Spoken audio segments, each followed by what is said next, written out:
Duta Besar Iran untuk Armenia, Mehdi Sobhani menyatakan Israel diduga menyelundupkan sejumlah micro air vehicle atau MAV atau drone berukuran sangat kecil ke wilayah Iran. Drone tersebut dikirimkan ke Iran lewat negara-negara tetangganya.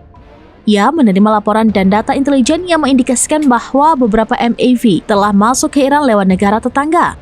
Inilah mengapa Presiden Iran dalam perbincangan lewat telepon dengan Presiden Republik Azerbaijan meminta adanya penyelidikan serius tentang hal ini. Terkait laporan tersebut, kini Iran tengah melakukan penyelidikan. Sobhani mengatakan setelah temuan-temuannya jelas, Iran akan memutuskan bagaimana merespon terhadap isu itu. Diketahui MAV itu digunakan Israel untuk menyerang Iran dalam perang yang berlangsung selama 12 hari. Menurut Sobhani, Israel sengaja memanfaatkan wilayah negara tetangga Iran demi melancarkan serangannya. Terkini, Presiden Azerbaijan Ilham Aliyev mengaku geram dengan serangan Israel yang menyasar Iran. Namun dalam percakapan dengan Presiden Iran Masoud Pezeshkian, Ilham Aliyev membantah Azerbaijan dimanfaatkan Israel untuk menyerang Iran. Aliyev mengaku pemerintahnya mengontrol penuh langit Azerbaijan dan tidak akan mengizinkannya digunakan Israel. Bantahan yang sama juga disampaikan Kementerian Luar Negeri atau Kemelu Azerbaijan. Menurutnya, tudingan seperti itu merusak hubungan antara Azerbaijan dan Iran.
Download Tribun X sekarang, menghadirkan lokal menjadi Indonesia.